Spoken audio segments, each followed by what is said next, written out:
esse é o Review Quadriláteros. A gente vai falar hoje sobre um personagem que está voltando aí às bancas e pontos de venda. Tem para todos os gostos, né? Tem aquela coisa mais cara, tem aquela coisa mais acessível, que na verdade é um velho conhecido dos leitores brasileiros, o Fantasma.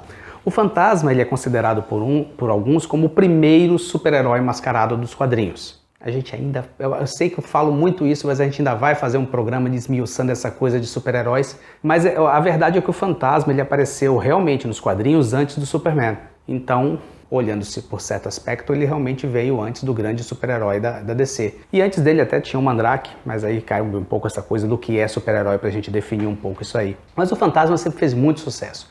Ele tinha uma pegada, um esquema meio pulp, né? Como o homem que nunca morre. Quando o Lee Falk criou o personagem, ele na verdade ele tinha uma coisa muito interessante na mão.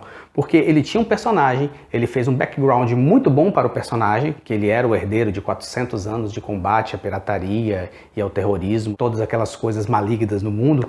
Então ele tinha não só um personagem muito bem estruturado, como ele tinha também um lastro de personagens e antepassados que ele poderia estar sempre brincando com alguma coisa ou trazendo alguma coisa do passado, alguma coisa que aconteceu antes do personagem nascer. Na verdade ele tinha um nicho de histórias muito interessante que poucas vezes se teve nos quadrinhos. E o Fantasma sempre fez muito sucesso. Ele começou a ser publicado aqui no Brasil, traduzido como Fantasma Voador. Realmente questiono de onde veio essa tradução e por que eles achavam que ele voava, mas isso não veio ao caso.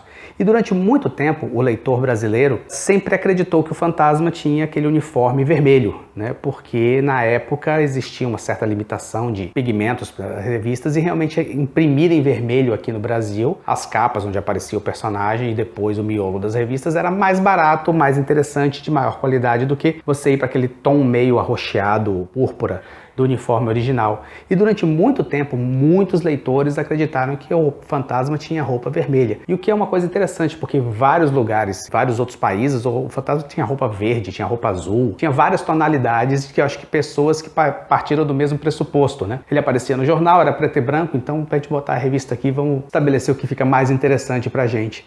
Alguns leitores só perceberam que o Fantasma não tinha um uniforme vermelho quando saiu aquele desenho, passou no SBT, que o Fantasma fazia parceria com o Mandrake, com o Flash Gordon, os Defensores da Terra. Na verdade, ele já saía aqui nos jornais, no Globinho Colorido, em alguns outros jornais, nas edições de domingo, já se percebia que a roupa dele não era vermelha, ou pelo menos tinha aquela outra opção. Mas alguns leitores só tomaram mesmo aquele susto quando viram o personagem mesmo nas telinhas do SBT. Mas o Fantasma, ele sempre, como eu estava dizendo, ele sempre foi muito sucesso. E o sucesso no Brasil talvez seja um pouco, vamos dizer, aquém do sucesso do personagem na Suécia. Na verdade, o personagem lá, ele é extremamente bem visto e extremamente bem popular, efetivamente. Tanto que a Suécia é a maior produtora de histórias do Fantasma hoje em dia, junto com as tiras de jornal. As tiras de jornais originais do Lee Falk mostravam um personagem muito interessante. Eu acho que com o tempo ele caiu numa certa cadência de contar as histórias e certos viciozinhos no esquema das tiras de jornal, que eu acho que o personagem perdeu muito, mas as histórias na Suécia,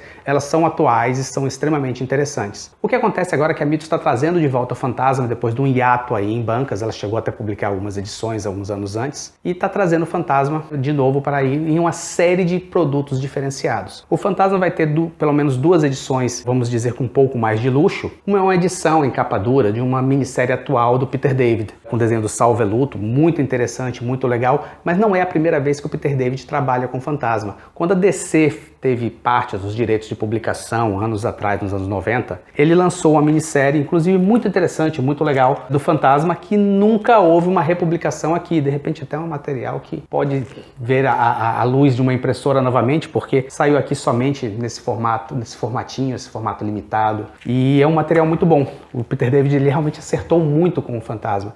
Então essa outra minissérie agora, ela estaria saindo num formato um tanto quanto mais luxuoso, mais caro, numa outra opção. Um outro material também em capa dura, diferenciado, que vai sair, é uma compilação de histórias do Fantasma que foram feitas na época pelo Jim Aparo. O Jim Aparo, para quem conhece Batman, sabe que é um velho parceiro ali, um desenhista que praticamente desenhou o Batman que muita gente tem como o Batman preferido de todos os tempos. O estilo dele, a forma dele desenhar sempre ficou muito forte com o Batman, mas ele fez um trabalho com o Fantasma que vai sair também compilado aqui nessa edição. Além desses dois materiais, a Mitos também está lançando um livro do Fantasma, que para muitos assim de repente pode parecer um tanto quanto estranho, mas o Fantasma já teve aventuras em livros, inclusive publicadas aqui no Brasil. Temos aqui duas edições, né?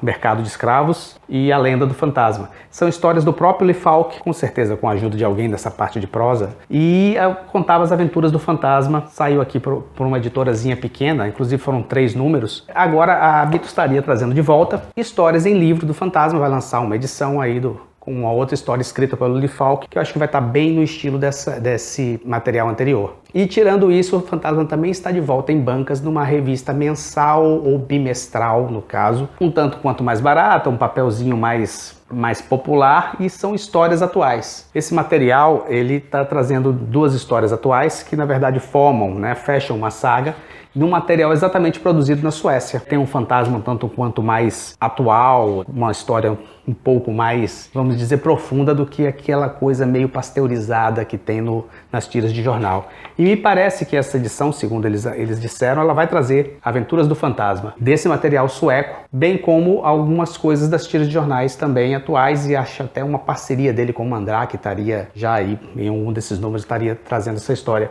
Para os leitores mais clássicos, a Mitos também está lançando uma revista chamada Crônicas do Fantasma, um pouco mais encorpada, que muito material antigo, bem antigo, dos primórdios do personagem na época das tiras de jornal, que em alguns casos é até meio inédito ou poucas vezes foi republicado aqui no Brasil. Então é um material diferenciado. Para aquele que curte o quadrinho mais clássico, o Fantasma na verdade é uma lufada de ar fresco, né? Porque ele tem uma série de fãs extremamente fiel e ele é um tipo de história que mesmo os atuais tem uma pegada um tanto quanto clássica, um tanto quanto antiga, né? E é um personagem extremamente rico e é mais uma opção, de repente é mais um super-herói, mas com uma pegada muito diferente dessa coisa mais mainstream Marvel DC. Eu acho que qualquer coisa nova em bancas e diferenciada em bancas é uma coisa muito boa. Esse é o Review Quadriláteros. Se você gostou, nos assine, nos acompanhe. Até a próxima.